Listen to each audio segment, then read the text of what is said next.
The steak was the first thing to go missing. I'd left it to defrost in the fridge overnight, but by morning, only the plate it had been sitting on remained.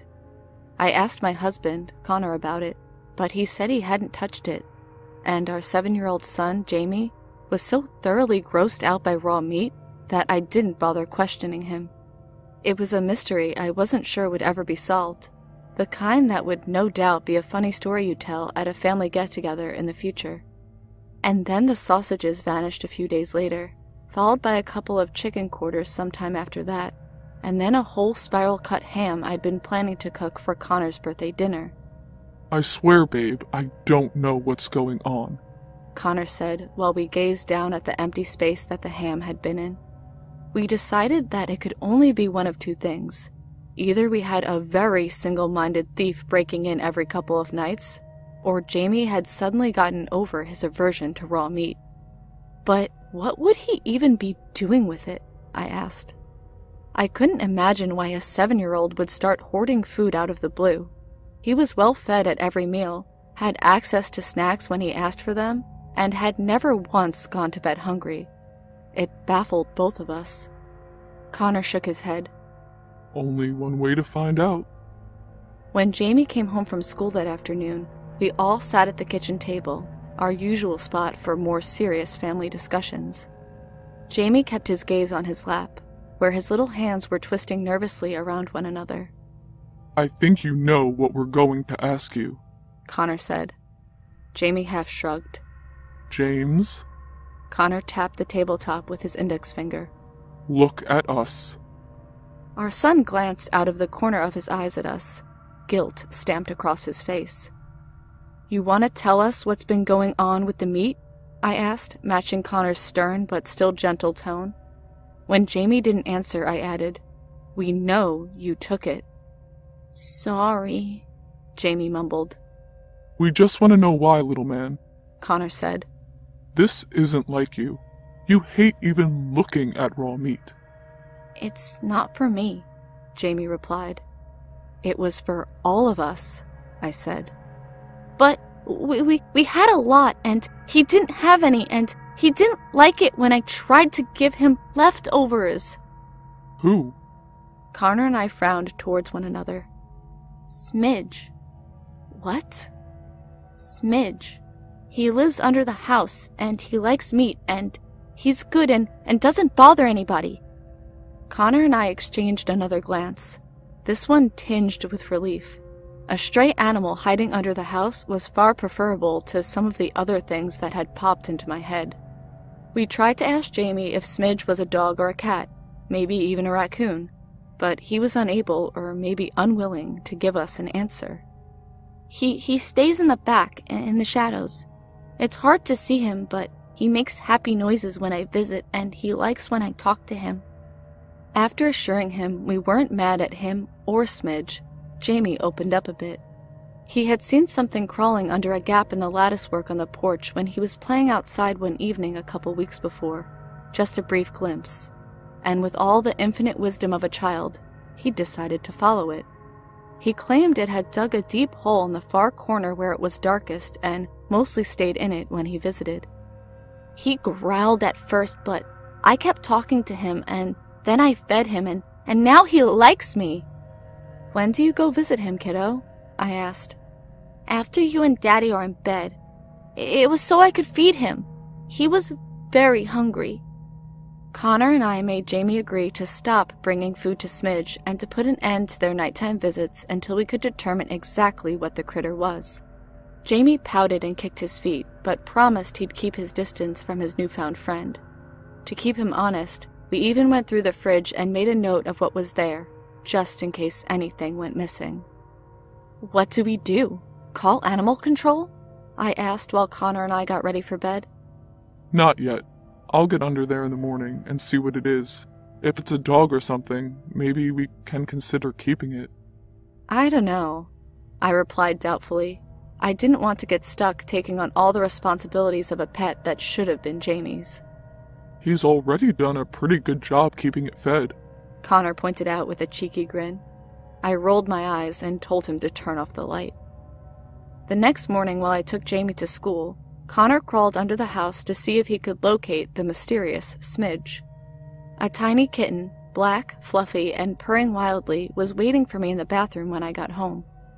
"This is Smidge?" I laughed as it rubbed against my ankles. "Jamie thought this little guy needed a whole ham?" I guess. Connor said. Cute, isn't he? Adorable. Jamie must have been cleaning up after him because there's no bones or anything left under the house. Thank God. I can only imagine what that would have smelled like. And the hole? It was just where he said it was. Looked pretty deep. Probably been used by other critters before Smidge. I'll fill it in when I've got more time, but I really have got to get going to work. We traded a quick kiss before he hurried off to change and leave. Smidge turned out to be a clingy, affectionate kitten who yowled every time I left the bathroom. I made some calls and found a vet who could see us in short order. Smidge was less than thrilled when I zipped him up in an old handbag and drove him over. He was given a few shots, a thorough exam, and finally declared completely healthy. I was surprised to find how happy that made me. I'd only had him for a short time, but I was already falling in love. It was hard not to when he looked up at me with those big amber eyes, his whole body rumbling with never-ending purrs. I had a feeling it was going to be an easy choice when it came to deciding if we were going to keep him. Back at home, I put Smidge in the bathroom again and set out to kitten-proof our house as best I could, before running to the store for some supplies. I snapped a picture of Smidge in his new bed once I got back and texted it to Connor. He replied almost immediately. So I guess we have a cat now, LOL. I sent him another picture of Smidge flopped over in my lap as a confirmation. Jamie was going to be thrilled. I could barely contain my excitement when I went to pick up Jamie from school. I almost blurted out that we'd found Smidge and he could stay, but decided it would be more fun to let it be a surprise. Smidge's cries for attention from the bathroom greeted us as soon as we walked in the front door. "What's that?" Jamie asked, looking to me. "Go look." With less enthusiasm than I had expected, Jamie went to the bathroom and opened it up. Smidge came darting out immediately. "We found him," I said, scooping up the kitten and offering him to Jamie. "We're going to keep him." "Who?" Jamie looked from me to the kitten and back. "Smidge?" I replied with some uncertainty. "That's not Smidge. He's bigger than that." "But he was under the house, near where you said." Jamie dropped his gaze and his hand started to wring in front of him, his tell that he was trying to hide something. "What is it?" "Nothing," he said, but it was hardly believable. "Jamie," I pressed in my mom voice. "I found the kitten last night," he admitted slowly. "It was in the front yard." "You were outside again?" "Yeah." "James!" "Sorry, but I knew Smidge would be hungry and—" "We talked about this."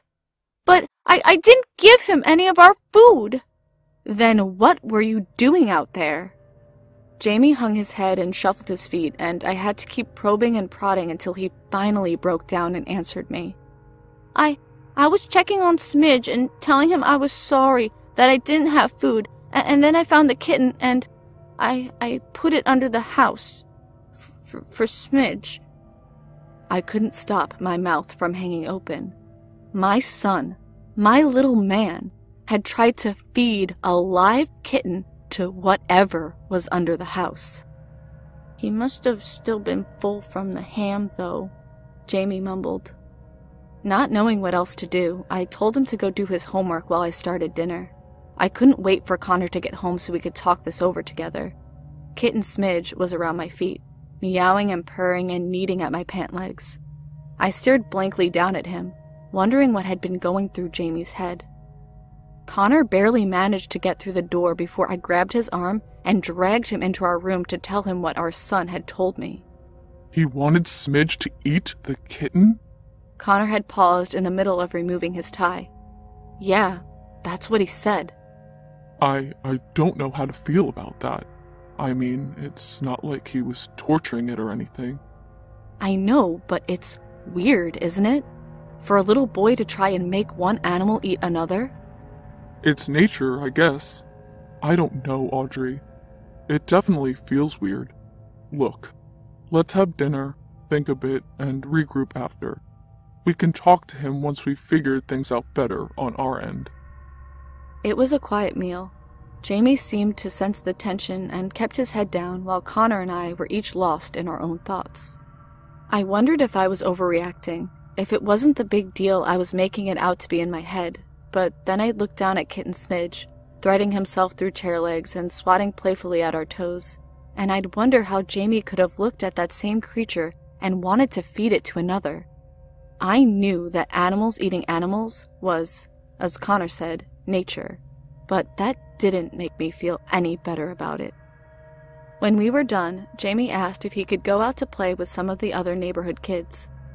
Yeah, just don't go under the house, okay? Not until your dad and I can check out the real Smidge. He nodded and darted outside. Connor and I remained quiet while we washed the dishes. I absently watched Jamie running around the house with Maya and AJ from next door. He looked so carefree, so innocent, in the orange glow of dusk. He didn't really understand what he was doing, I thought.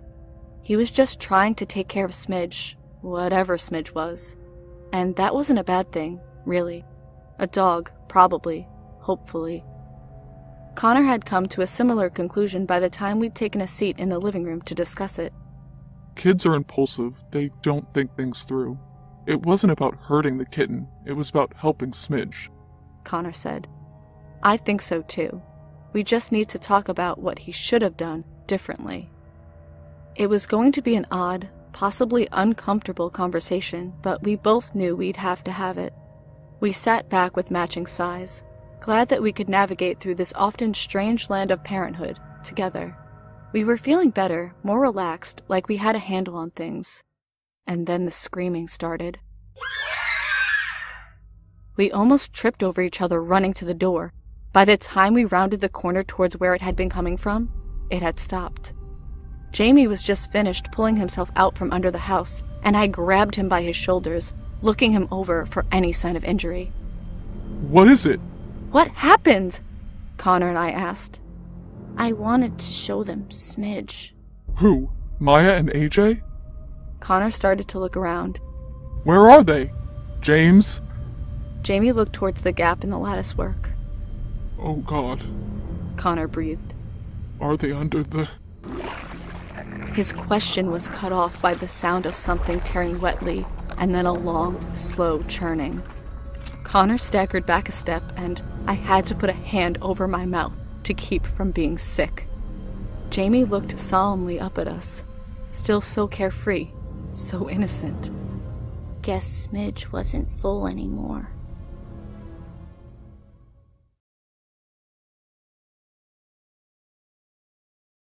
My first day of high school.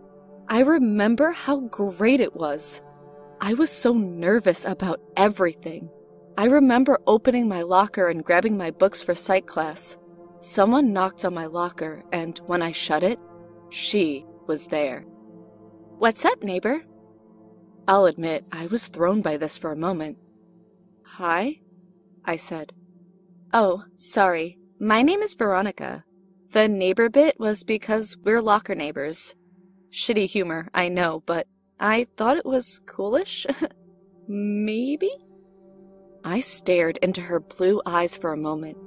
I was lost in them, though I didn't realize that at the time. Nah, it was cool. I was just a bit thrown. "I'm Alice. Are you new here?" I remember being drawn to her jeans, filled with tears and holes. They looked natural, though, not like those overpriced ones people waste money on all the time. "Yo, you obsessed with my jeans or something, Alice?" No, not at all. I'm a tad spaced. I just have the first day jitters, I guess. She eyeballed me up and down and then smiled. "No problem. What class you got?" "Psych. You?" "The same. That's a bit strange, right?" I remember Veronica laughing at this, and we were off to class. I remember the unusual comfort I felt talking to her and being around her. It's nice when you meet someone like that. I didn't know it at the time, but I'd be falling for her. Who could blame me? She had those blue eyes, that long black hair, mocha skin. She was about 2 inches taller than me. I always thought myself short at 5'7", but I guess that's not considered short. I'm getting sidetracked, though. Psych class was always interesting. We were at opposite sides of the room. I in the front row, her in the very back. Every time I looked back, though, she was there, smiling at me. It was reassuring. We sadly only had psych class together. At lunch, I'd go out and hang near the woods, chilling with Veronica, though. It was quiet, and for the most part, we wouldn't be bothered. Before meeting Veronica, I was always alone. That was my spot, where I'd sit and think, enjoying lunch to myself and my thoughts. Now, I had someone to share it with, someone who was super cool and who understood me. It's a shame we don't have more classes together, I told Veronica. She smiled at me. No worries. We can still hang. We'll survive this place together.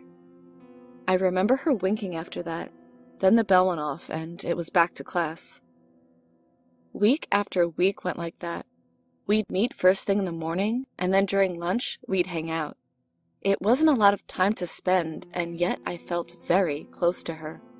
You'd be surprised how well you can connect with someone, even when you only have a short time to spend with one another.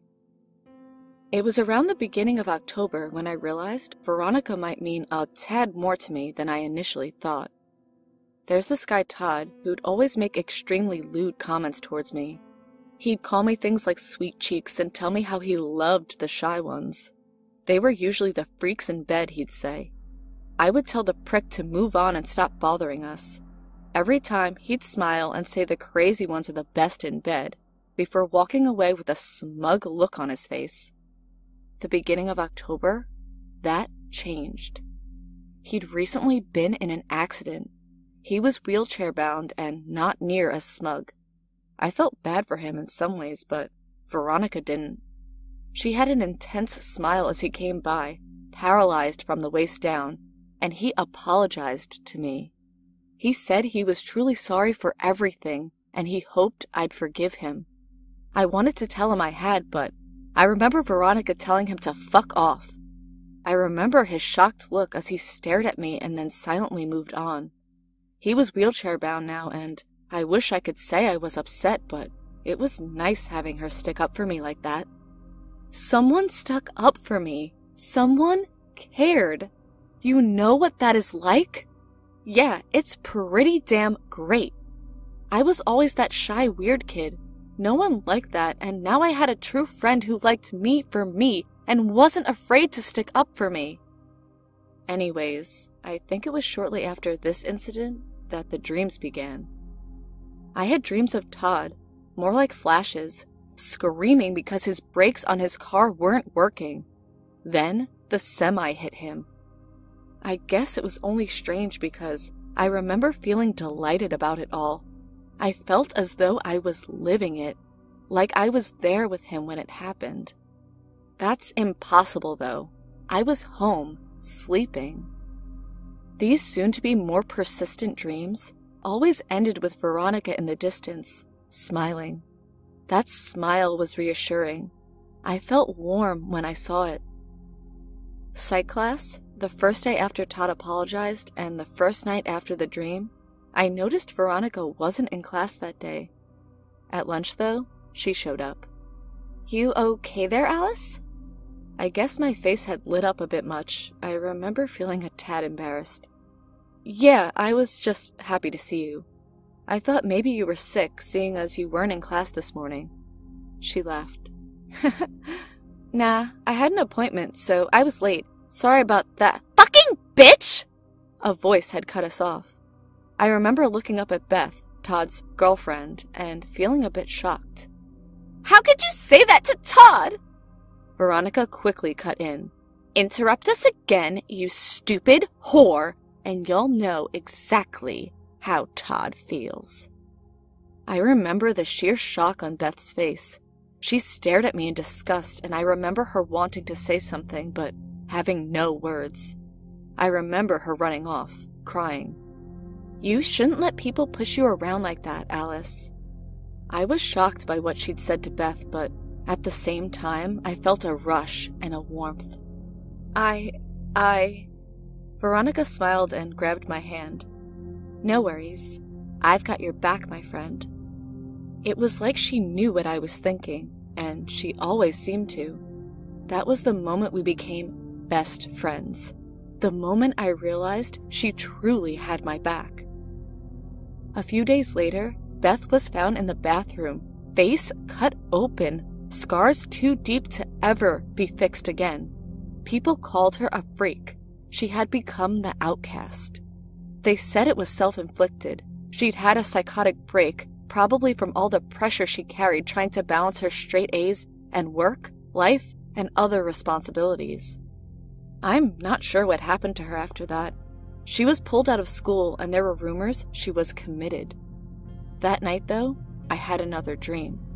I was standing there, whispering into Beth's ear. Except I wasn't, because there was no reflection. My voice was there, though, whispering into her ears, telling her she's worthless. She should destroy herself.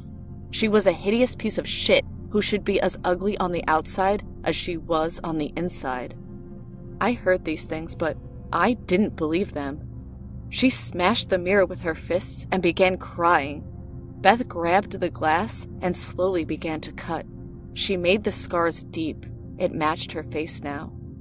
I turned towards the exit of the bathroom and Veronica was there again, smiling. I remember feeling warm again. Some part of me was happy about Beth. Then I awoke.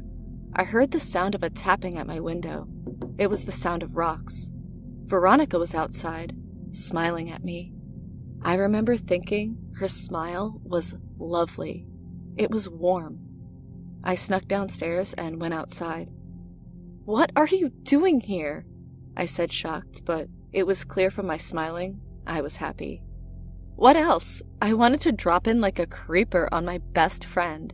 Isn't that sort of thing what best friends are for?" She winked and gave me that warm smile again. It was all at once mischievous, dark, and yet left me feeling like the only person in the world that mattered.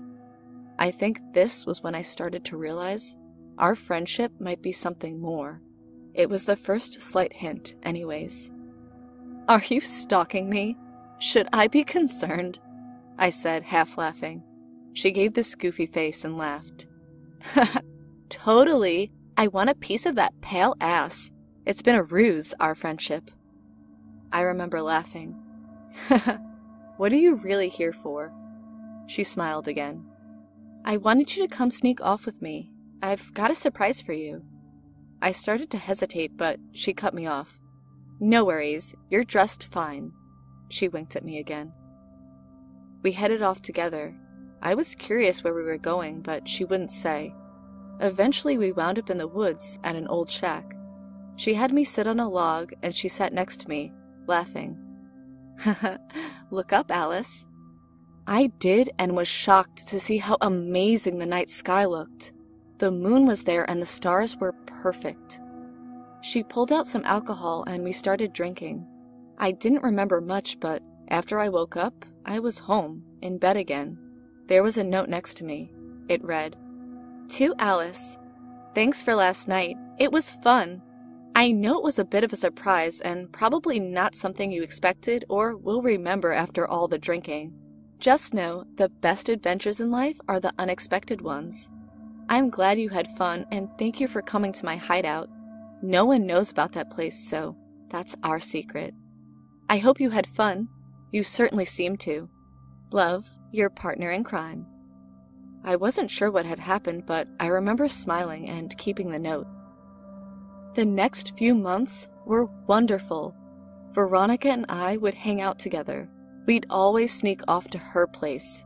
We'd talk about school, the day, all sorts of things. I told her about you. "So, this is your place? We must be getting serious." Veronica laughed at me. "Totally. My one and only." She said this teasingly, but I felt my face turning red. So where are your parents?" Veronica smiled. They're working. You'll meet them one of these days. They are quite busy. Yeah, I know the feeling. My parents are always busy. Really? What do they do? Veronica asked, quite curiously. My dad is a preacher, my mom, a preacher's wife. They spend a lot of time at the church. This seemed to pique Veronica's interest. Have you told them about me? I thought I knew what she was talking about by the way she phrased it. It made me wonder. No, they'd be happy to know I have a best friend, I'm sure, but they'd probably want to interrogate you or bore you with talk about their Lord and Savior. That's all I need, my best friend being run off by my crazy family. We both laughed. Yeah, well, hopefully I'll get a chance to meet them someday. Do you get along with your folks? Yes, I love them. We just don't agree on the religion thing. The rest of that evening went great, but I left before her parents got home. I came home to Dad waiting. He seemed perplexed. Hey, honey. Where have you been? I was hanging with a friend. A guy friend? I laughed. No, Dad, I'm pretty sure she isn't a dude. Dad smiled at me before reminding me to be safe and keep him aware of where I'm at so he doesn't have to worry. I was going to head upstairs when he asked me something. When do we get to meet this friend? What's her name? I couldn't help but smile, but had to calm myself before looking at Dad. I'm sure you were the same way in regards to love, once. Her name is Veronica, and you'll get to meet her one of these days. The rest of the night went by, as did the rest of the week. Saturday night, I heard the tapping at my window. I got up, and there was Veronica, devilish smile on her face. She motioned for me to come out. I, of course, complied. In the time I'd known her, I felt I was developing somewhat of a crush on her. I wouldn't tell her that, of course, at least not yet, for sure. I snuck out. We went to the old shack, sat on that log, drank a few beers, and talked. Things were a blur. I remember coming home that night and seeing Dad staring at me. He didn't look happy. Where have you been, Alice? Out. Out, Dad. Where have you been? My speech was slurred, and I think Dad already knew I was drunk. Get upstairs. Right now, Alice. I just laughed, too drunk to argue, and went upstairs. I woke up the next morning, my head throbbing. It was at this point I realized I wasn't in the clothes I left in. I couldn't find them either. I didn't much care, but as I got up, I felt something in the pocket of the hoodie I was wearing. It was another note. Alice, last night was fun. You really know how to have a good time. I was worried you'd be hesitant at first, but I'm glad you weren't. Thank you for being honest. Love, the devil on your shoulder. My face was red. What did we do? Did I tell her about my crush on her? I felt panic, but then I heard the sound of knocking on my door. Opening the door, I found, to no surprise, Dad. You ready for church? Church? I'm not going. We've discussed this about 1 billion times before. You're going today. No, I'm fucking not. I slammed the door in his face.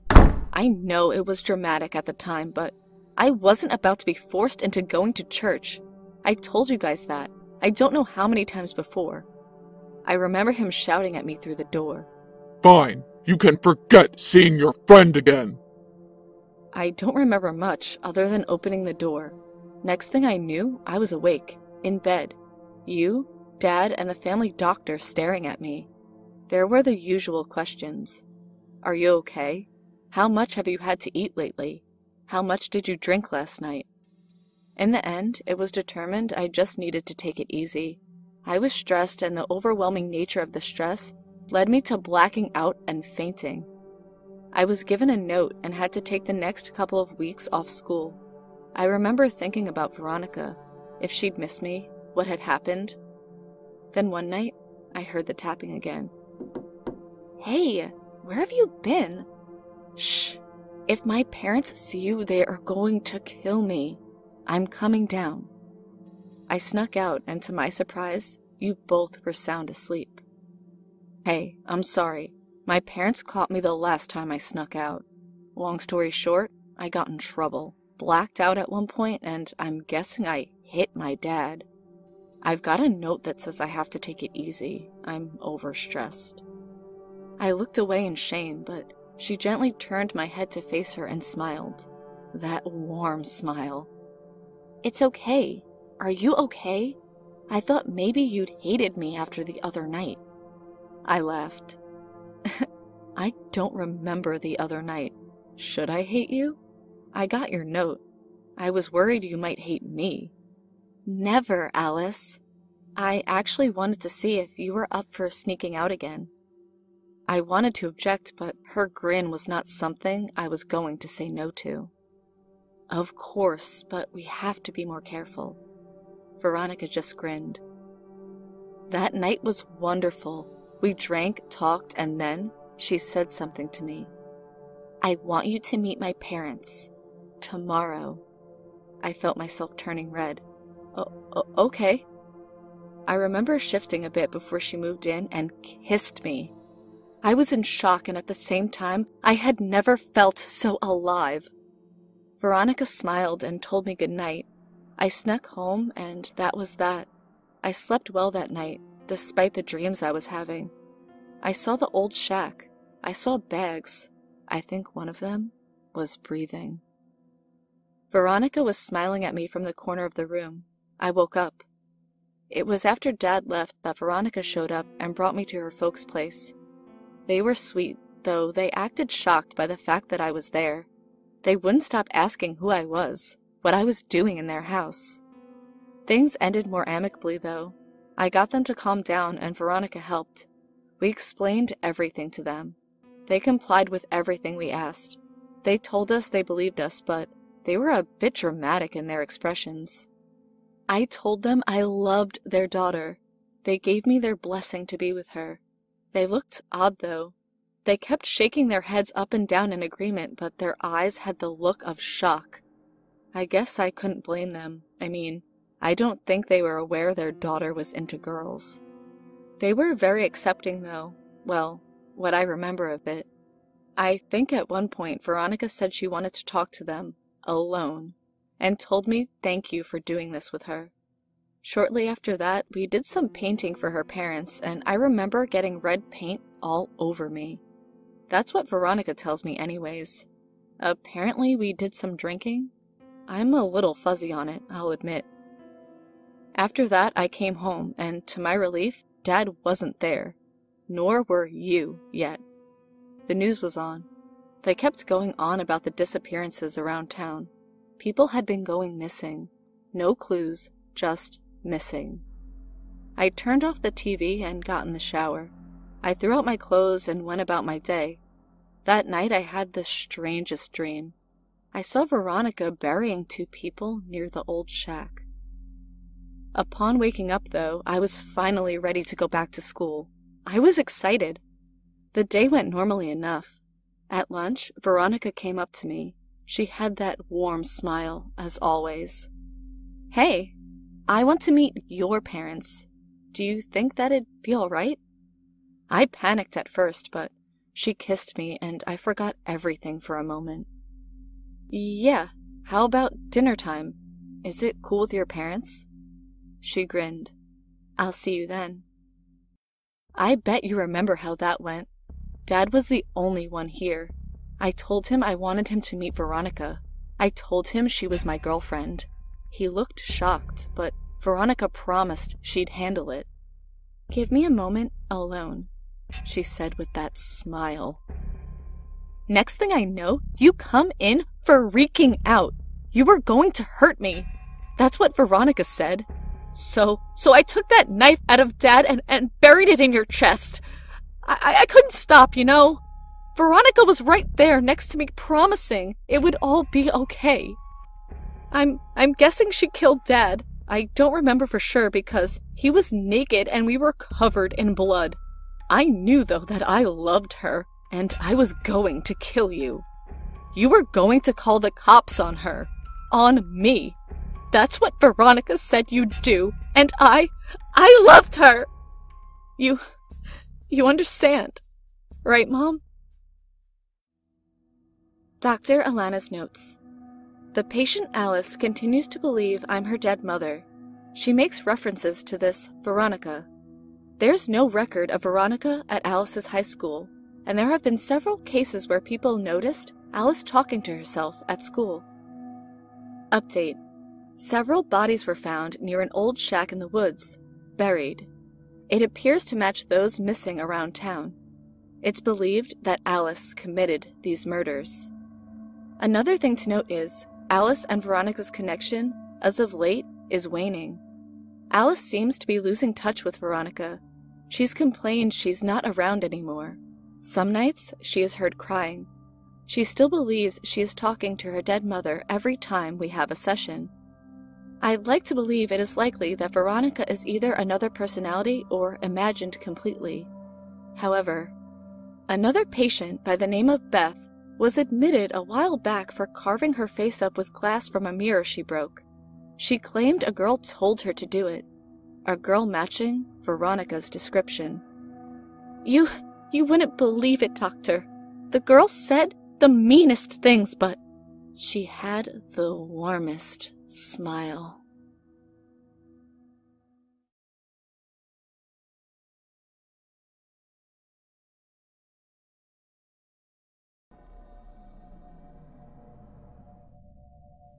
My mother died recently. She was only 35. She had me when she was very young, just barely 17. Since my father was never around, I went to live with my grandmother shortly after. She was an old, bitter woman, but became much quieter when I came to live with her. Hours and hours she would sit rocking back and forth in that chair of hers, mumbling under her breath. I keep hearing her say, "Jenny." That was my mother's name. Anyway, a couple of nights ago, I had a disturbing experience. It was about 2 a.m. I was lying in bed, trying to get to sleep. I hadn't been sleeping well, as you can imagine. Just as I was about to drop off, I heard a familiar double beep sound spring from my iPad. I opened my eyes to see its screen lit up, casting an eerie shadow of my chair along the back of my room. For some reason, Siri had been triggered. After a moment, it double beeped again, and I saw the screen change. I reluctantly climbed out of my bed and strode over to the chair. The iPad displayed a list of suggested things to say to Siri to warrant a response. In the top right-hand corner, it displayed the word that had been said. Help. Had I not been so tired, I perhaps would have gotten worried, but at this point, I just wanted to sleep. I clicked the iPad off and reasoned that it must be faulty. Climbing back into bed, I heard it double beep again. After a few seconds and the next double beep, it spoke. Talk to Siri. I was about to get up when it beeped again. Once more. After a few short seconds and 2 more beeps, it spoke. You can't. This was creeping me out now. Double beep again. And then again. Let me think. It said. Okay, I found this on the web. That was enough. Clearly there was a bug in the software. I got up and picked the iPad off the chair. I almost didn't read the conversation, figuring it would just freak me out. I wish I hadn't now. Here it is transcribed. Why can't you hear me? Talk to Siri. I can't feel my legs. You can't. Why can't he see it? Let me think. It then proceeded to do a web search for, why can't he see it? I've turned off my iPad and buried it under clothes in the wardrobe. I don't want to look at that thing again. It wasn't a software bug. It can't be. It's too coincidental. My mom had died in a car crash. She had lost both of her legs. What do I do? Update. I've decided to take your guys' advice and leave the iPad on overnight. I'll try talking as well, see if that works. If anything happens, I'll post an update tomorrow. Thank you all for your comments and support. Update 2. It happened again. I'll post a full update when I can. First things first. My name is Ellie. Hi. I feel I should introduce myself since there was some confusion in my last entry. One commenter asked for my gender concerning the "why can't he see it" remark. I don't know who this refers to. My only guess would be my brother, Charlie, but I'll get to that. First, I need to tell you all what happened last night. I decided after my original post to activate the iPad again. I left it on as I browsed the internet deep into the early hours of the next morning. I also left a voice recorder, like some of you recommended, sitting on my desk. Nothing happened. It got to be about 2:30 a.m. when I decided to see if talking would make any difference. I whispered to the empty air, "Mom?" I pressed the home button down until the 2 beeps sounded, and waited in silence. A few long seconds later, it double beeped again. Nothing. It came up with a list of things you could say, but nothing had been picked up by the iPad. I tried a couple more times to no avail. Then I started to realize how stupid I looked. I was angry, not because my last possible chance to talk to my mother had gone, but because I believed it was really her. I threw my iPad back onto the chair and crawled into bed, sobbing. As you can probably guess, that's when it happened again. The double beep, followed by another. Okay, I found this. I wasn't missing the conversation this time. I leapt from my bed and looked down at the iPad. Black mass. Okay, I found this. Another web search. What the hell is that supposed to mean? I thought aloud. Siri responded with an odd sound. On the iPad, it said that Siri had sighed at my question. The odd thing is, I hadn't pressed down the button. I decided to stare at the iPad until it happened again, my eyes locked on the home button. Sure enough, after a few seconds, the thing went down by itself, and another message began forming. "It's eating him," I'm not sure I understand. the iPad replied, and I shared its view. This was beginning to be too much for me. The atmosphere in my room had completely changed. It felt colder, much colder, like a breeze was flowing through my room that couldn't have possibly entered from my closed window. I guess it freaked me out too much, because I turned off the iPad and clambered into bed, hiding under the covers like a scared child. I updated my previous entry on my phone, and thoughts began to race through my head. I felt like I could no longer justify this being a technical fault. The messages seemed too creepy. Perhaps it was a hacker, someone messing with me, or perhaps it was the real deal. I just didn't know what to think. Eventually, probably out of pure exhaustion at that point, I managed to fall asleep. This morning I awoke, looking to put the whole thing behind me. My sleep had seemed to make me feel rational, and I began to be sure that someone was perhaps fucking with me. I worked a few hours on my holiday university coursework before I remembered. The voice recorder. After a few minutes of self-debate, I decided to listen to the entries from late last night. I got to the point where Siri began to activate on its own, highlighted by the now ominous double beep. I could hear a faint voice, unintelligible and whispering, before Siri responded. That must be it.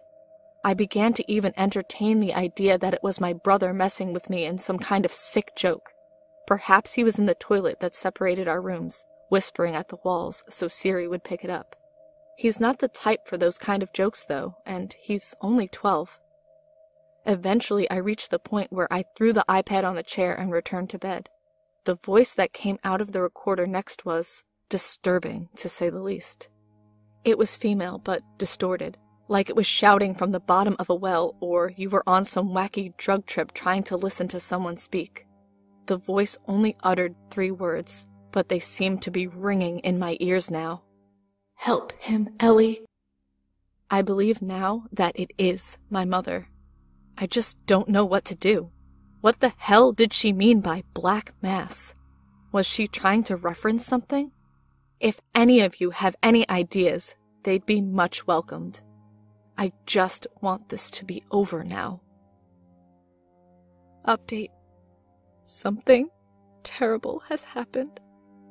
I'll update when I can. My brother's dead. I don't know how I'm going to write this, but I have to. Someone's after my family, and people need to know what's happening to us in case the worst happens. It'll take me a while to write this, but I'll try to go through the last 24 hours chronologically. After my last post, everyone began to suggest that the black mass was referring to cancer. I immediately panicked and began bombarding my brother with questions, asking him if he had any lumps or was feeling unwell. He was pretty perplexed by the whole thing, but he did tell me that he'd been struggling to breathe over the last few days. That was enough for me. I forced him down to our local 24-hour medical care to get checked out. The doctor was reluctant to see him at first, assuming that it was his asthma, which he'd had for a long time.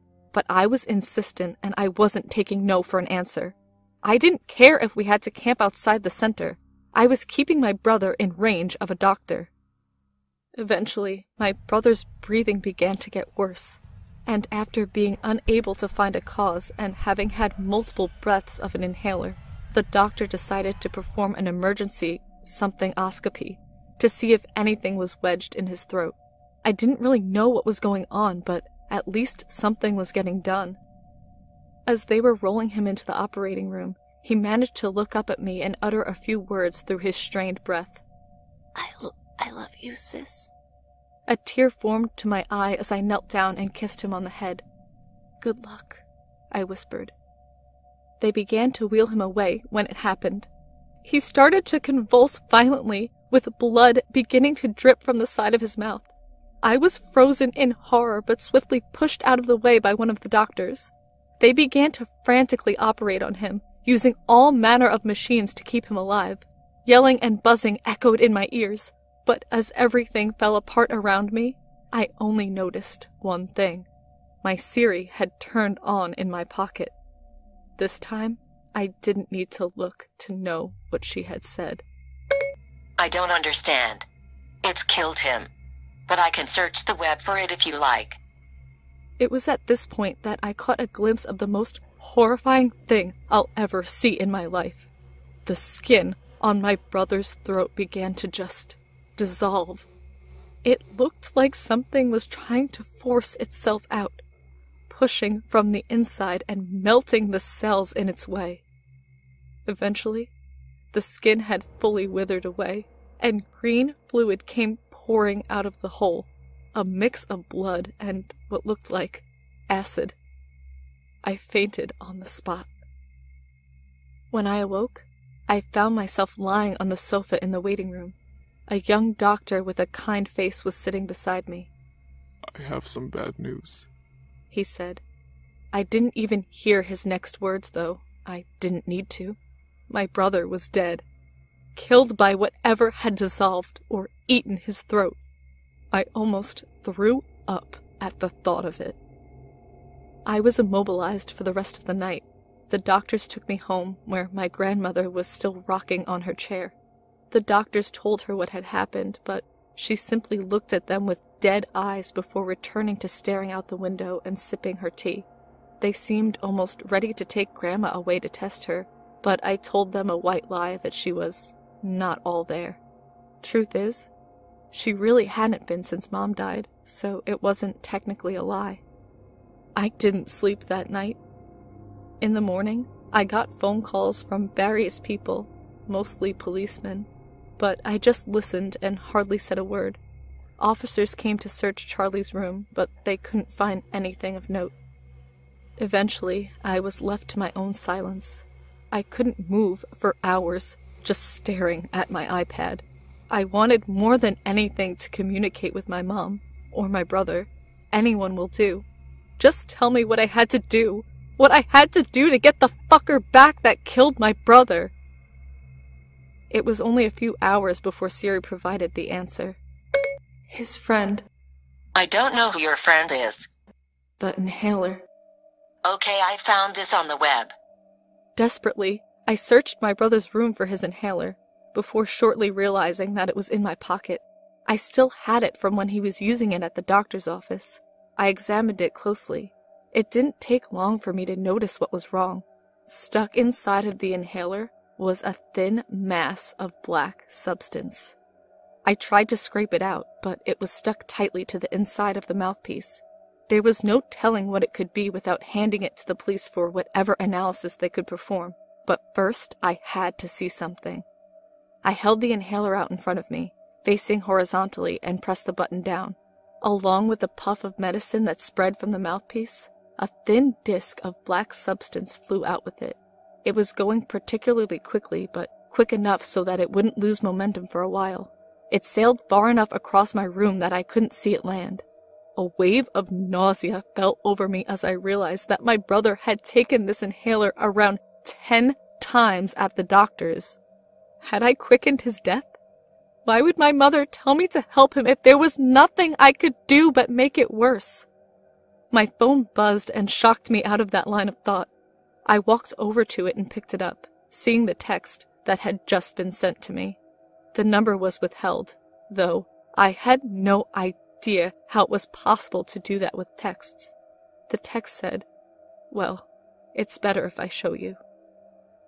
2 down, 1 to go. Someone's after us. That's the only thing I'm sure of now. I did the sensible thing last night, it seems. For once. I went to the police, told them everything. Well, almost everything. They were already investigating Charlie's death as suspicious, but the inhaler and the text seemed to kick them into action. They're currently trying to trace the number and analyze the inhaler. They haven't finished DNA testing yet, but I can imagine I probably smothered it with mine fumbling with it yesterday. They've also been investigating my mother's car crash, though they're keeping hushed up about it. Grandma never really told us much about it, except that there were 2 more deaths and 2 injuries other than my mother. I didn't do any research. I didn't want to know. The only piece of evidence they don't have is the one that they could possibly section me for, my late-night Siri chats. I also didn't tell them about these posts. They probably won't find out, and I need a place to write this down, to vent, if anything. If something happens to me, this will at least be out here. Anyway, the police have placed my house under protection. I've got my friend Kathy staying over to keep me company. It's nice speaking to somebody else who isn't pretty much dormant, or, well, not there. I haven't told her about my mom talking to me either. It'd just freak her out. She's already doing me a massive favor by staying in a targeted home. I don't want to scare her more. My grandma's gotten worse as well. She doesn't even speak to me now, like she's blocked off the world. Every now and then she'll go to the fridge and eat, but besides that, it's like she's a zombie. I'm really worried about her, but with everything going on, I want to keep her close. For those in the comments who were suggesting it might be her doing this, it can't be. She's a bitter old woman, but she would never do anything to hurt us. I have to say, I'm fairly ashamed of what I did after Kathy had gone to sleep last night. It was stupid, irresponsible, but now I have a chance of ending it, a chance that wouldn't have occurred had I not taken the risk. It was about 1 a.m. and I couldn't sleep. Part of my brain was fixated on the horrifying image I'd seen the previous day. The other part was transfixed by what I'd heard before the mysterious text came in. His friend. What friend? One of his friends did this to him? How? He was only 12. What 12-year-old could do this? I could ask him. I took my iPad out of my room, being careful not to wake Kathy as I stepped over her. There was a police officer on watch downstairs, and our bathroom is right next to my room, where Kathy was lightly sleeping away the night. There were only 2 places I could go, my mom's room or my brother's. Well, which one did I want to speak to?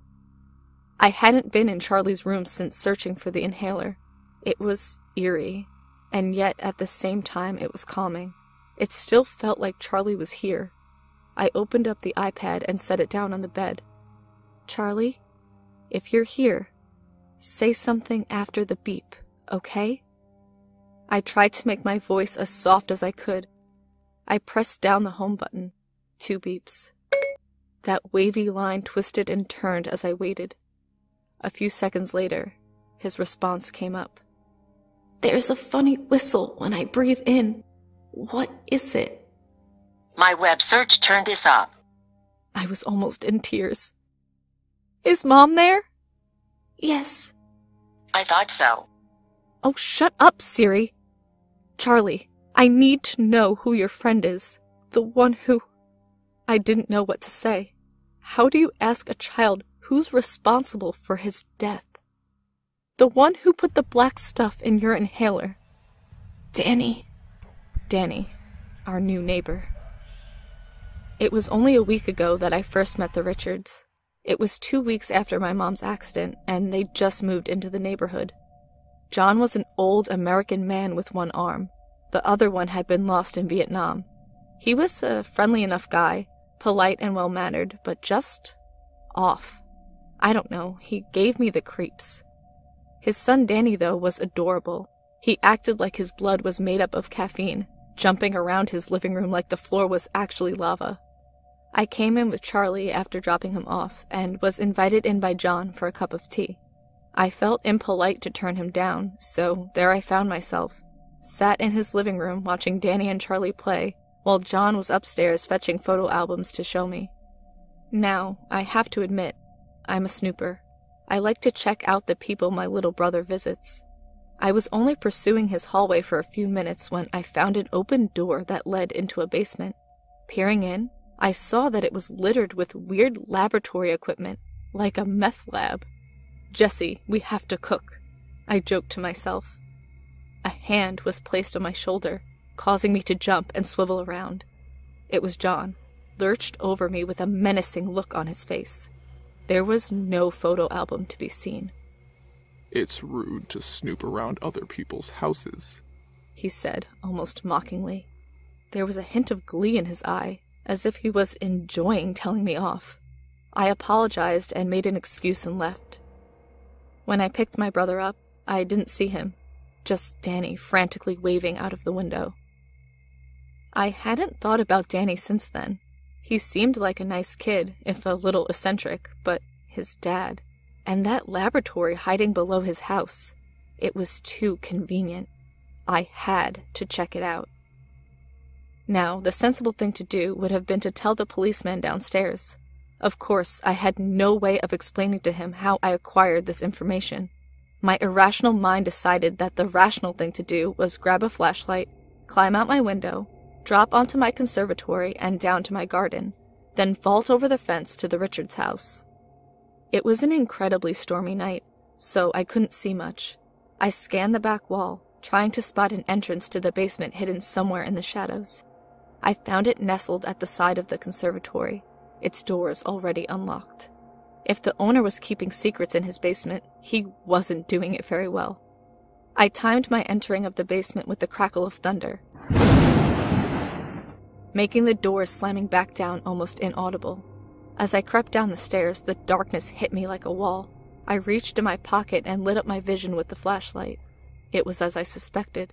Before me on the working benches was an array of laboratory equipment, pots and flasks twisted at obtuse angles with bottles filled with all manner of fluids. Scanning the benches, I caught a glimpse of a scraggly-looking pile of notes.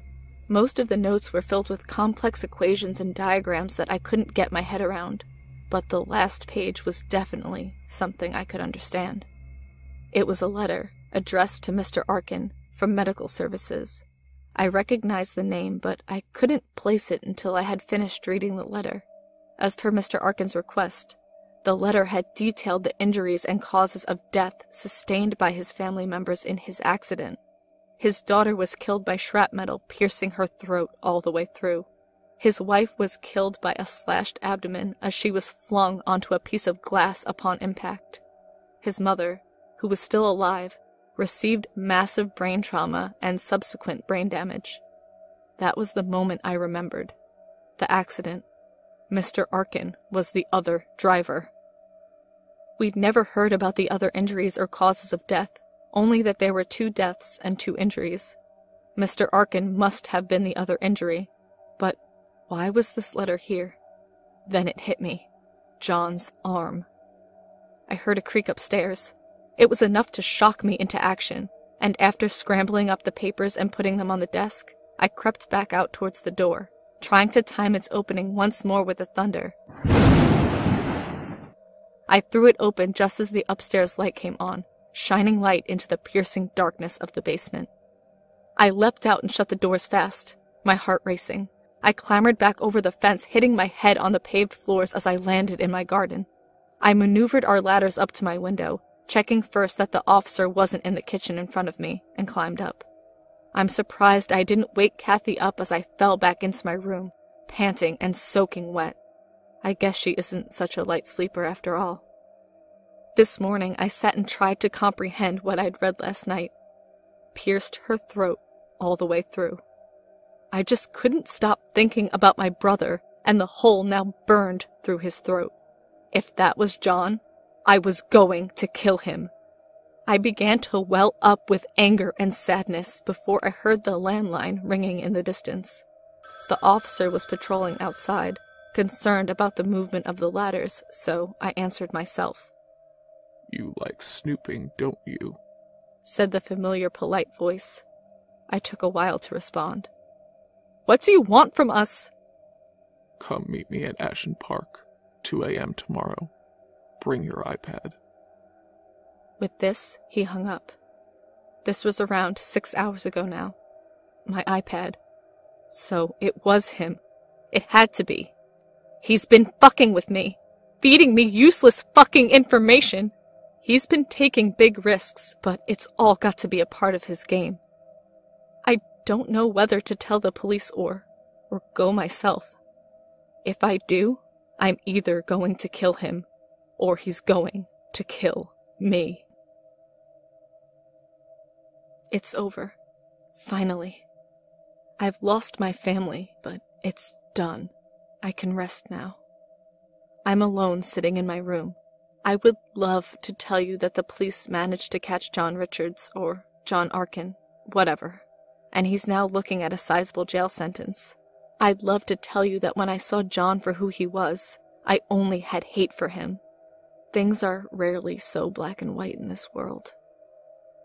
After my last post, I panicked. It was only 3 hours before meeting with my brother's killer, but I just couldn't do it.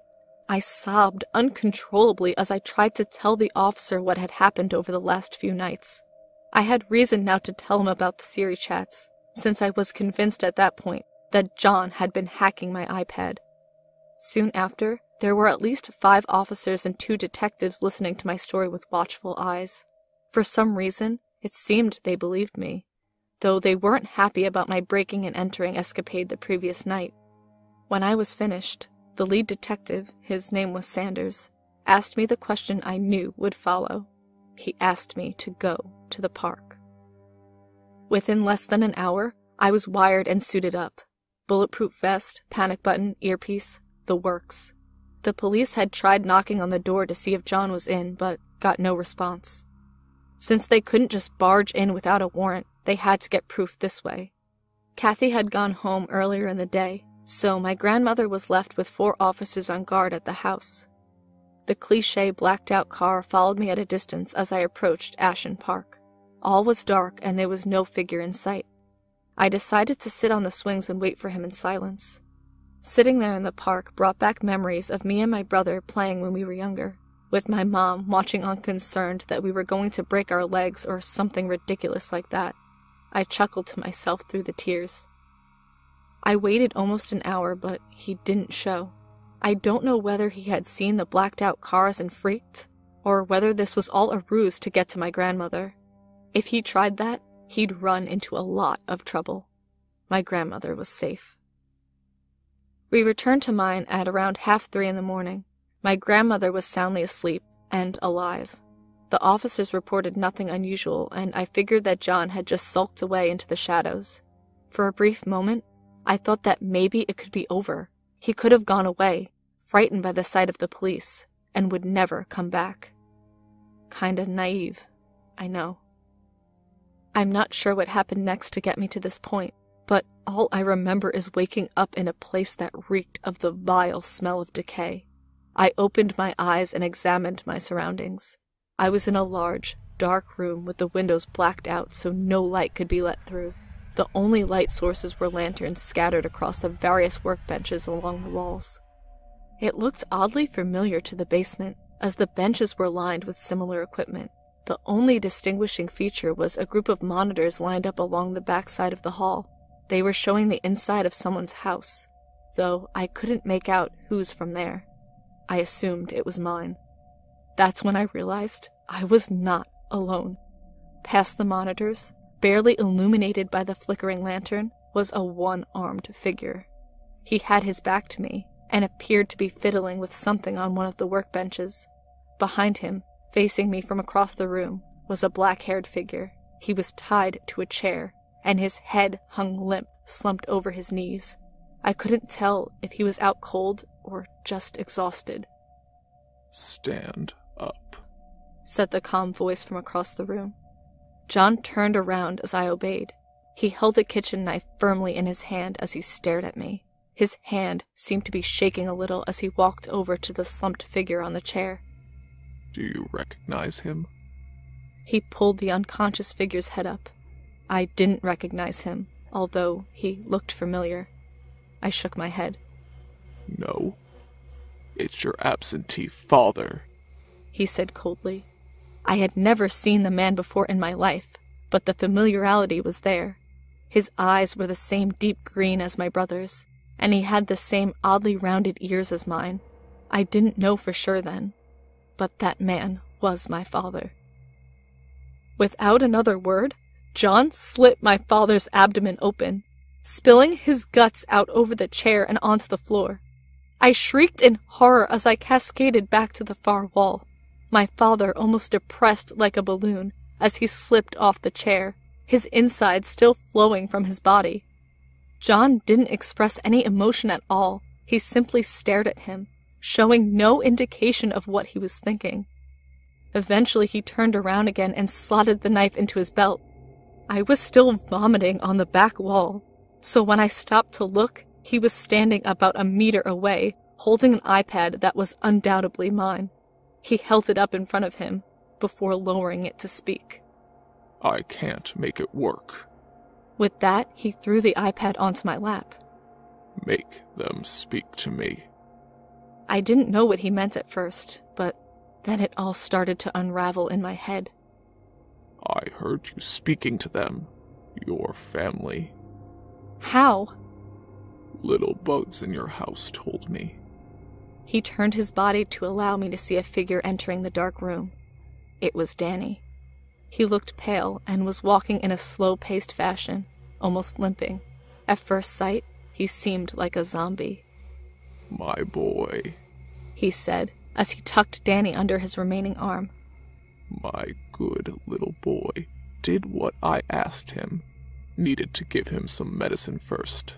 Make him suggestive. Make him forget what he saw. But he did it. Medicine makes him hyper in the day, though. Nightmares sometimes." As John went off on a tangent, I noticed the fear in Danny's eyes. He was clearly conscious, but his father had drugged him in some way to make him into his tool. "Got him to plant little buggies in your house. Put poison in your precious grandmother's tea. Grandmother won't have much to say anymore, will she, Danny?" He chuckled and released Danny, who meandered off to the side of the room. "Why are you doing this?" I asked, almost not expecting an answer. "Your mother. She killed my family. Now I'm killing hers." There was a silence where I dared not say anything. "Now make it work." He pointed to the iPad. I didn't do anything. They just spoke to me," I tried to explain. He looked angry.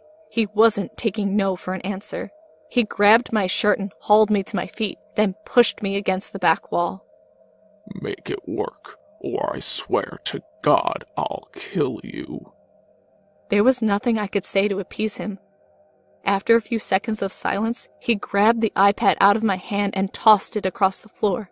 Then he looked up, as if addressing the air, and shouted, "If you don't get my family to speak to me, I swear I'll kill your daughter, you bitch." More silence. He twisted me around and held me by the throat, now with his knife. I could feel him on the edge of slicing me open, with death slowly creeping towards me. I held my breath and closed my eyes, waiting for the inevitable to come. The double beep sounded.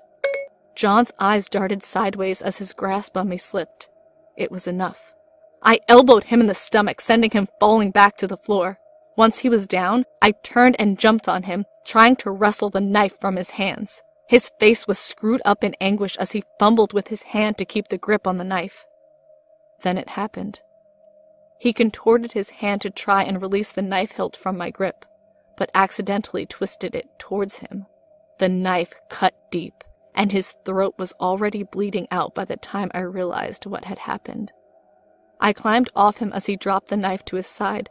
He grabbed me again, pulling me close. His eyes were desperate and tearful. Through strained breath he spoke. I gave them justice, didn't I? I was right, wasn't I? He looked helpless, and his eyes longed for me to tell him that he was right. I stayed silent. It would be the last shred of revenge to happen here. He slipped back to the floor, releasing his grip. His eyes rolled back as he breathed his last breath. I closed them as I felt a hand touch my shoulder. It was Danny. I'm at home now, typing this all up. I've spent most of the day at the police station, which is why this update is late. Danny said nothing to me as we left the room, which turned out to be part of an abandoned warehouse on the edge of town. He's been questioned all day, and remarkably, he told the police the truth. I might be facing a few breaking and entering charges, but the officers have assured me there is no way I could be charged with murder. The officers also told me about what happened before I disappeared. All 4 policemen on duty had been knocked out at our home by what they described as a shadow. I don't think John was lying about being in Vietnam. They didn't even see him. They also told me that John Arkin had gone missing recently, not since a few days after the accident. He'd suffered with psychological issues all of his life, and it seems the accident finally pushed him over the edge. For all he's done to me, I can't help but pity him. Events have crafted him into a vile human being, but I just couldn't hate him. I want to thank everyone on here. The police still don't know this is up. I suspect they will eventually. All of your help has been greatly appreciated, and it's your kind words that have helped me through this. As for my grandma, she's doing okay. They've placed her temporarily in a local home until they can find a better place for her. The doctors are working on trying to counter whatever John had given her to cause the damage in her brain. Hopefully they'll find a way to bring her back to me, so I'm not alone. As for my mom and brother, I only got one more message. One more message that fills me with more hope and joy than anything in my life ever has before. We're okay now.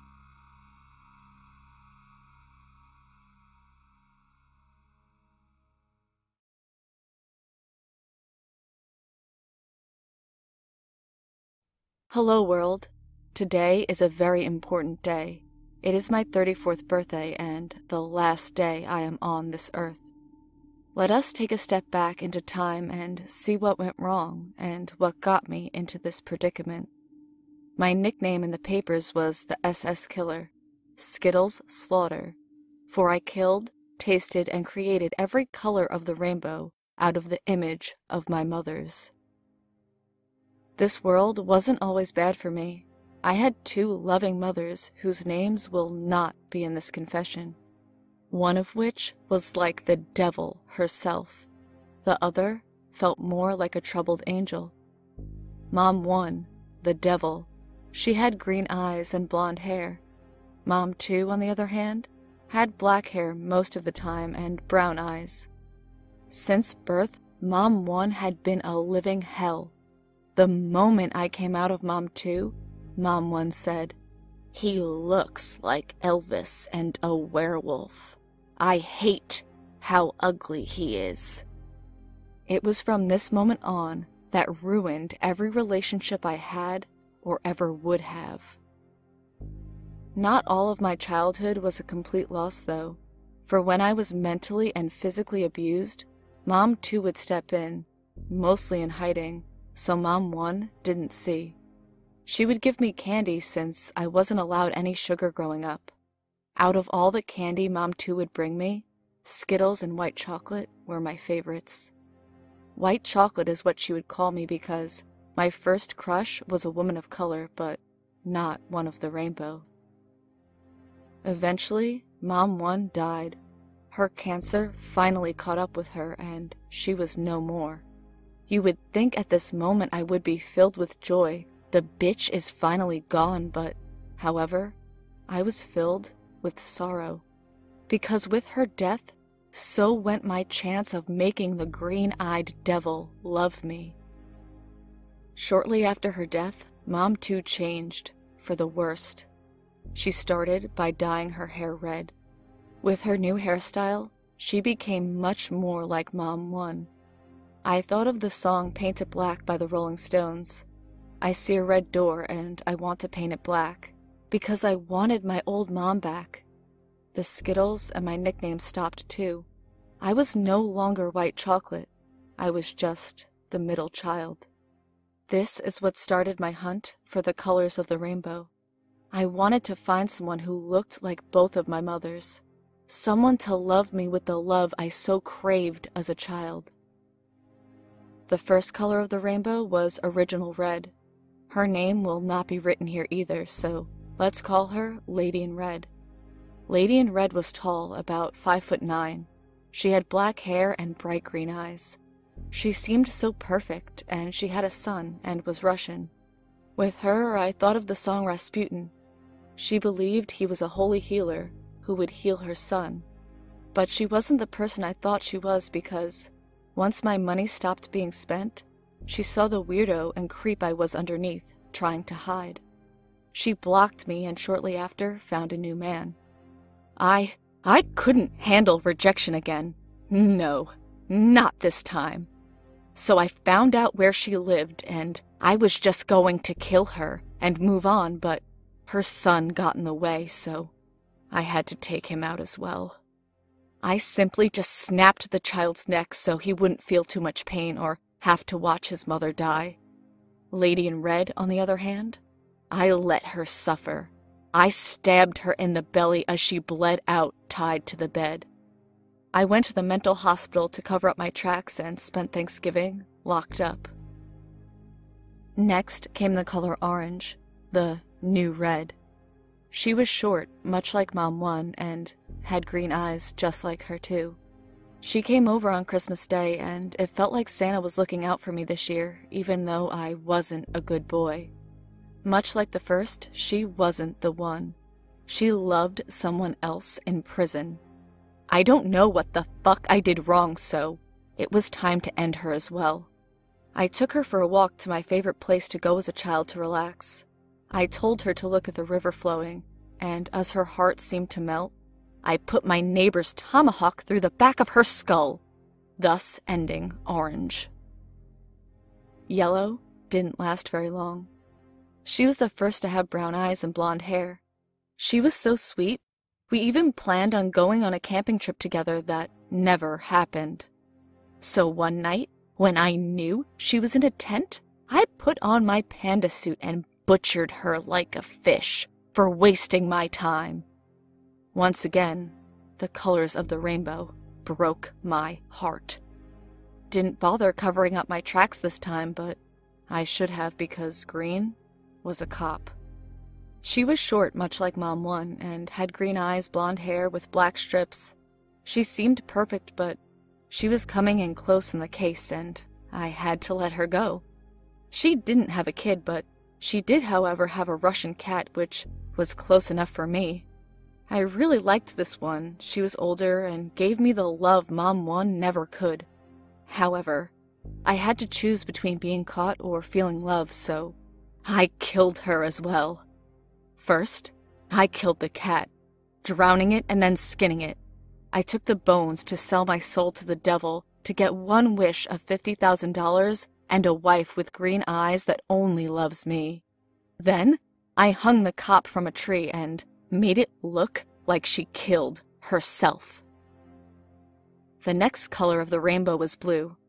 She was special, and when she came over, I felt like each day was our first day. Day 1, I got our awkward hug out of the way and fell in love with her. She too had cancer, but fought it and won.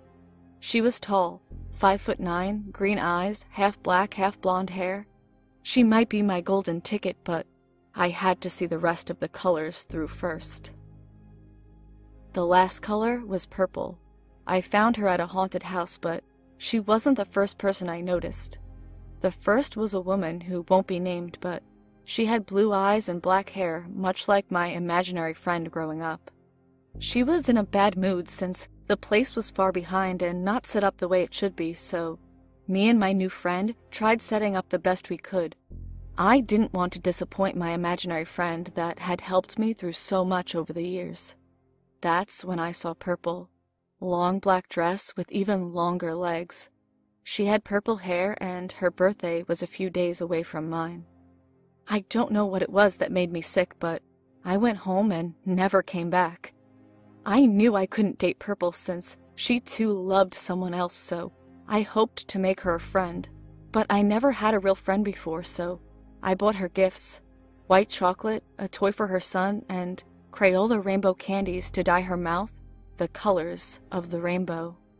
I also bought her a black rose with purple on it to let her know what color she was and with hopes that we can at least be friends, and it worked. We're all mad here. The rainbow is over and I found my pot of gold in the color blue. She was perfect after all the hell I had been through. I found the perfect love and soon-to-be wife. I had a green-eyed angel to give me the love I so longed for. So we packed up and moved out.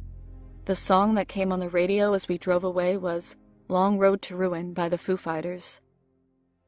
I, however, was caught at the border going to Mexico. Seems like my biggest crime wasn't wanting to taste the rainbow. My biggest crime was wanting to love and finding it and not knowing how to love.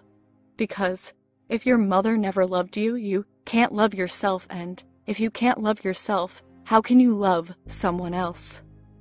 After all, Mother does know best. Would you care to taste the colors of the rainbow?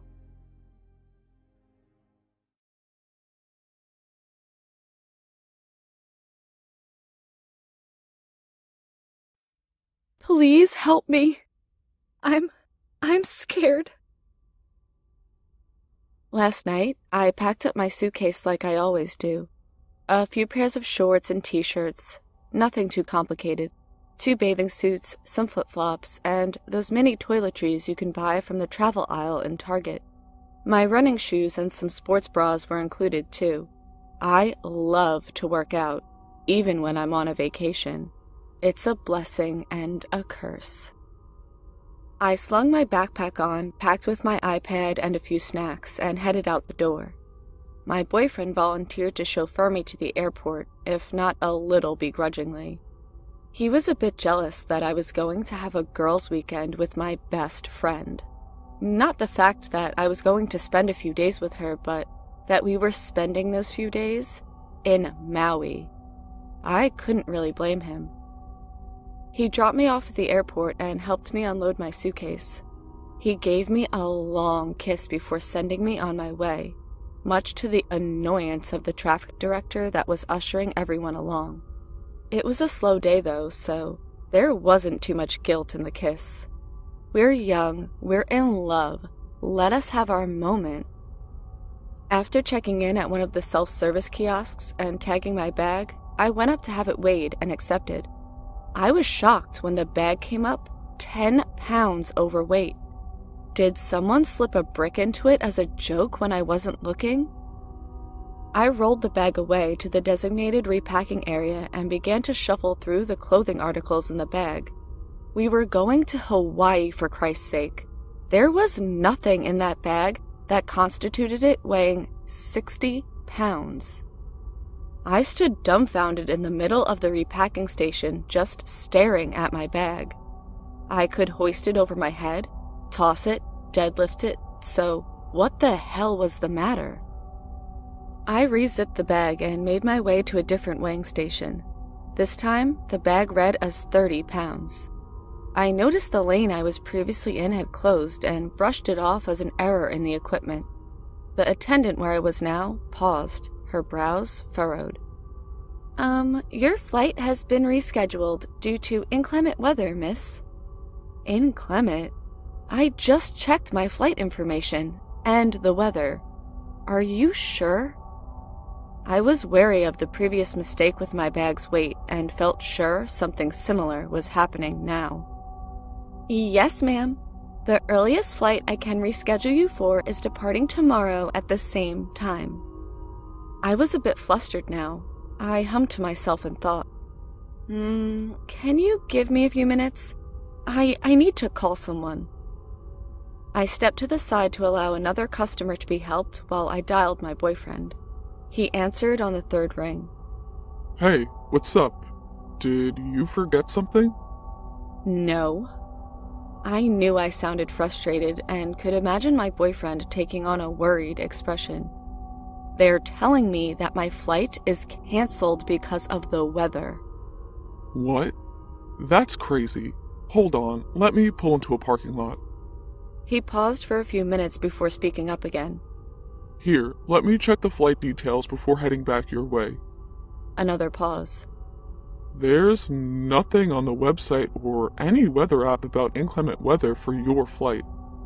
Let me ask the customer service assistant one more time, okay? I considered putting the phone on mute, but decided against it so that my boyfriend could hear the conversation. The flight attendant offered me the same information and called her supervisor over to verify. The supervisor even made a call to triple check. I nodded and thanked them for rescheduling my flight. When I picked the phone back up, I could hear the confusion in my boyfriend's voice. That's so weird. I'm on my way back. Hang tight, I'll text you when I'm there, okay? Thanks, babe. I really appreciate it. This is so annoying. My boyfriend picked me up and we drove home, chatting about the cancellation and my bag's weight. We joked and then sang along to music. I gave my friend a call to tell her about my flight. She didn't pick up.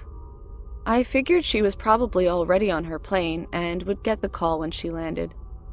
Later is when things got weird.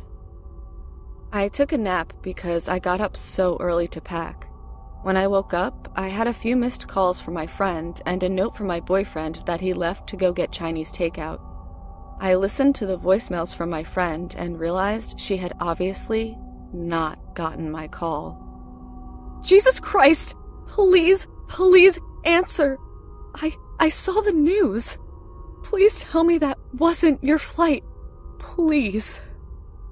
The second voicemail was similar. Please, just answer! They aren't releasing details! Please be landing any minute!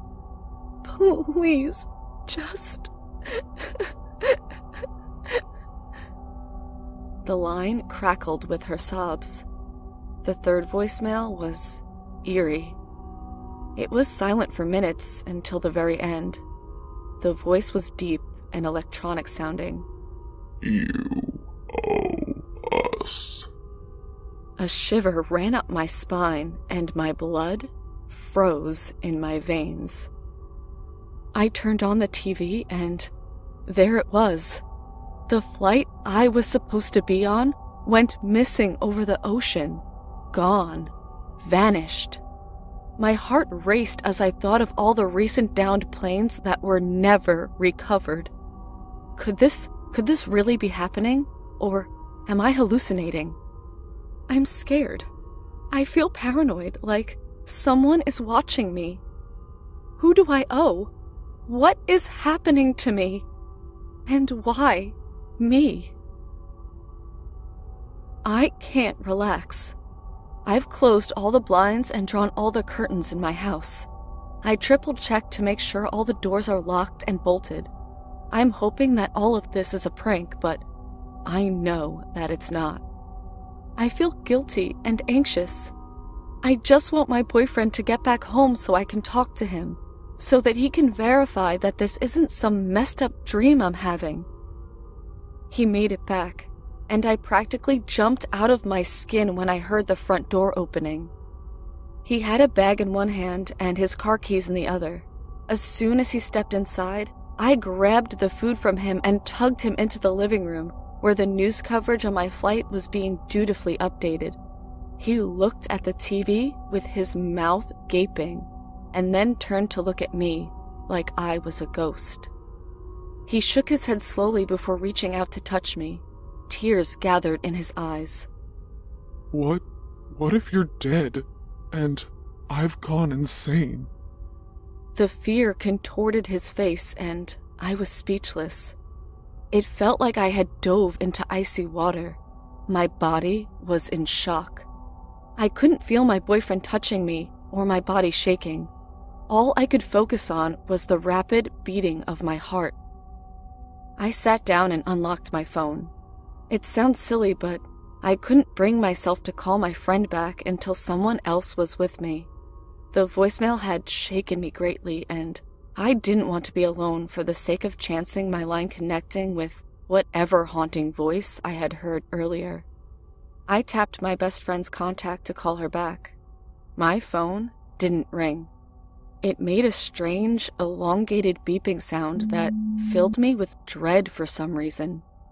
I instinctively threw the phone away from me onto the far end of the couch, as if it had burnt my hand. My boyfriend was slowly returning to the moment and furrowed his eyebrows at me. What?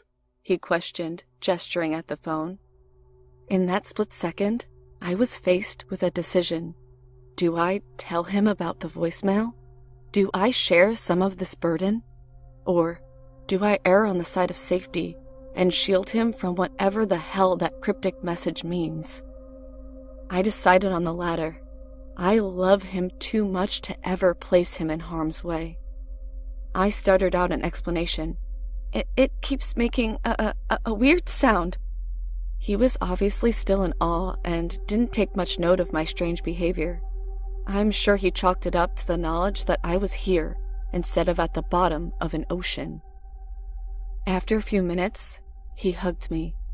It was a desperate sort of hug that poured out relief and gratitude and love and raw emotion. I hugged him back in the same way, and we stayed interlocked like that for what felt like an eternity.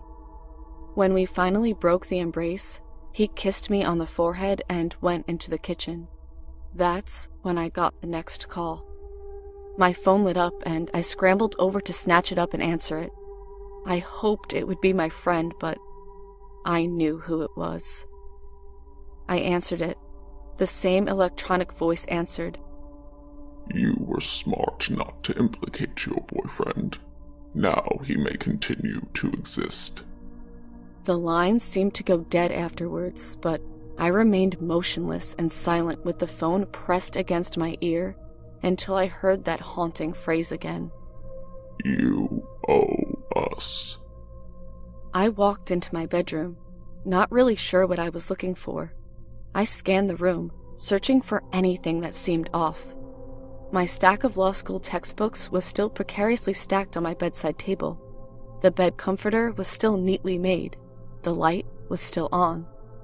I took a deep breath, but a shadow caught the corner of my eye.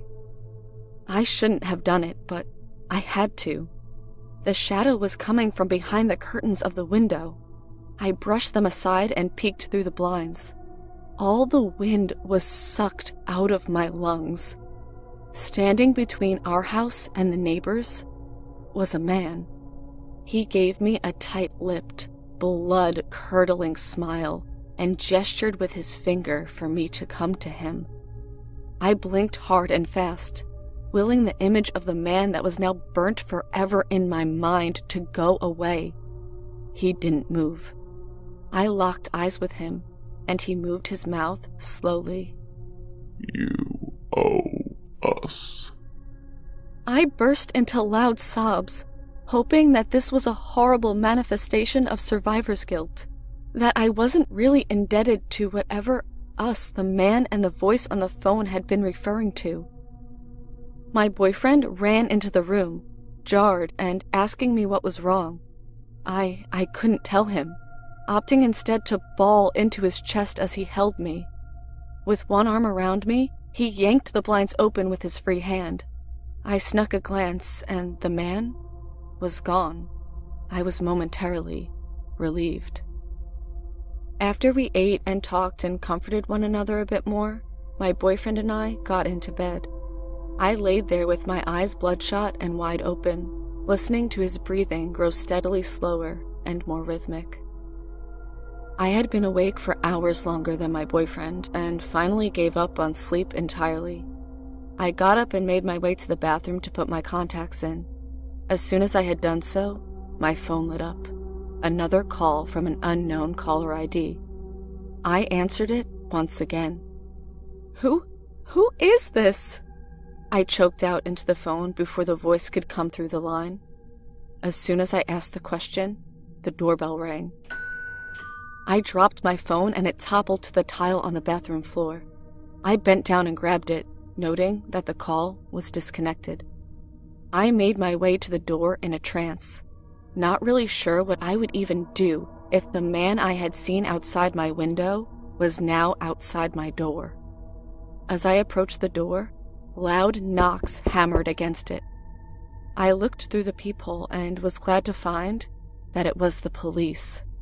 I immediately opened the door and asked how I could help them, hoping that they would ward off whoever was calling me.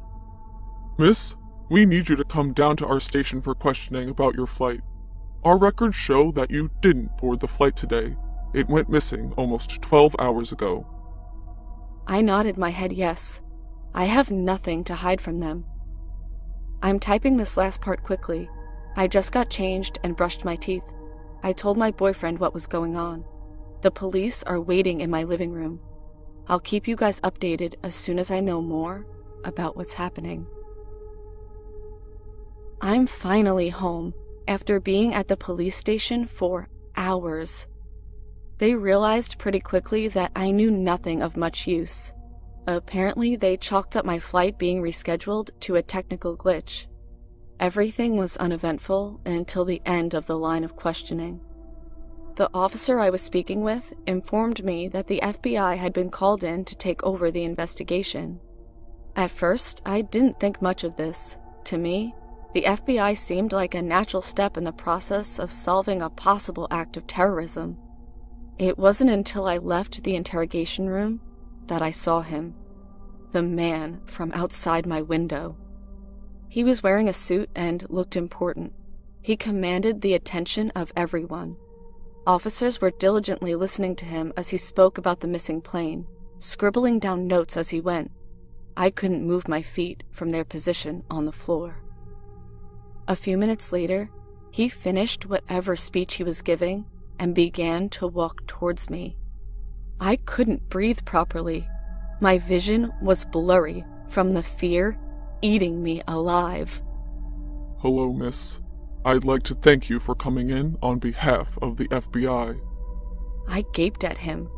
He smiled that tight-lipped smile that I knew would haunt me for the rest of my life, regardless of how long or short it may be. You must still be in shock, which is completely normal. But you can rest assured that we will find the plane. Give everyone closure. I nodded my head in silent agreement. Would you mind stepping out with me for a few minutes, miss? I looked around, bewildered. Nobody seemed to take any interest in the interaction between us. I knew that it wouldn't matter whether I said yes or no. I was going to have to be alone with this man. Sure. My voice shook hard. I had never heard myself sound more irresolute.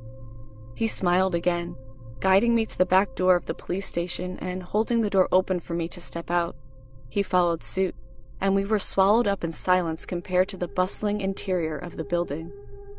The man leaned against the side of the building as if this were the most casual thing in the world, as if a plane wasn't missing, as if I hadn't seen him standing outside of my window last night. We stood there in silence for a few minutes. I waited for him to begin the conversation, to say anything. You're quite the lucky woman. He chuckled to himself. Let me ask you something. Do you think luck exists? Karma? Fate? I turned to face him. I'd like to. My voice wavered as it trailed off. The man didn't respond to me at first. I couldn't tell if he was satisfied with my answer or not. Interesting. I'll see you soon, miss. Before I could say anything, he brushed past me, opened the door, and disappeared into the hordes of officers and agents milling about. After waiting a bit, I made my way back inside, made a beeline for the door, and drove home. My boyfriend started badgering me with questions as soon as I walked through the door. I did my best to answer all of his inquiries, but he could tell I was exhausted. It was still fairly early in the afternoon, so he proposed that he would drive to the grocery store and buy some things for dinner while I napped. I kissed him in appreciation, admiring him and the love I have for him. As soon as he left, my phone lit up. I answered, preparing myself for the eerie voice. Instead, it was the voice of the man from earlier. Hello again, miss. Listen closely. You will report to this address. Leave immediately. Tell no one. I look forward to seeing you again. Before I could manage a response, the line went dead. I steeled myself, grabbing my keys off the counter and sliding into my car. I knew I was being stupid. I also knew that this was unavoidable. Either I went, or he would come get me. When I arrived at the address he had given, I parked and tried to regain my composure. Before I could even take 30 seconds to do so, my passenger door had opened and shut, and the man from the police station was in the car with me. He told me that he was a shadow, part of the cryptocracy, that I am now indebted to them, that I will join them, I will serve them. Why me? You have potential. You can carry this weight with us. Together. He leaned over and whispered something into my ear before getting out of the car and striding away. I drove away, completely dazed. I felt like I wasn't in charge of my body, or my thoughts, or anything. Every bit of control that I had ever believed I had was dissolving.